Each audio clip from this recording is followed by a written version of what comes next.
There's a big mental component that goes into climbing. It's not just physical and like training and getting stronger and stronger, or like learning all these skills, but actually managing like your confidence levels and your commitment to what you're doing. If you commit to the move, you're not gonna fall, but if you hesitate, you're more likely to blow it and more likely to get injured. My name is Cliff Szymanski, and I am a owner and operator of GP81. Since we don't have lessons, we like kind of approach the climbing gym industry a little bit differently. We don't have kids or youth teams, so we're like really trying to get this sort of training vibe where folks are coming in and like encouraging people to try really hard and not be deterred by the difficulty. We have a lot of steep terrain, so like managing people's expectations and trying to pushing them to kind of try really hard and maybe get out of their comfort zones a little bit. So from the management perspective, it's kind of managing a lot of those elements, just making sure that like that kind of atmosphere and energy is being carried from the front desk into the community that's here.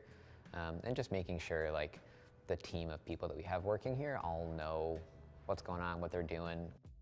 There's a lot of different things that kind of affect the like motivation and inspiration for what we set and how and why.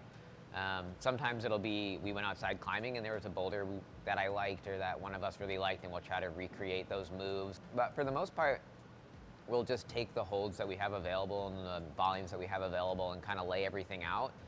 Just a lot of trial and error, putting things on and seeing where they fit on the wall and how they interact with the volumes that are there. Kind of getting a good skeleton up in the morning, and then in the afternoon when we start forerunning everything, going through and climbing all of it to see if the ideas that we had are actually executed. Like, do you have to do the move the way we wanted? Is it worth trying to force this motion, or is something else happening that's really cool and maybe we can kind of encourage the boulder problem or the route to go in that direction and just abandon what we'd started with.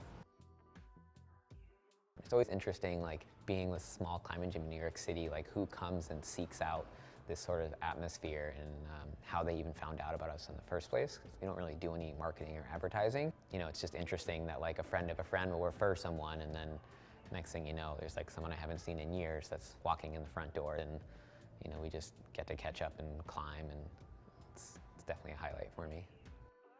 The climbing community is just awesome, so I'm like really happy to see more people get involved, and I love it. Like, it's done so much for me, so happy to see it happen as long as we can responsibly transfer folks from inside to outside.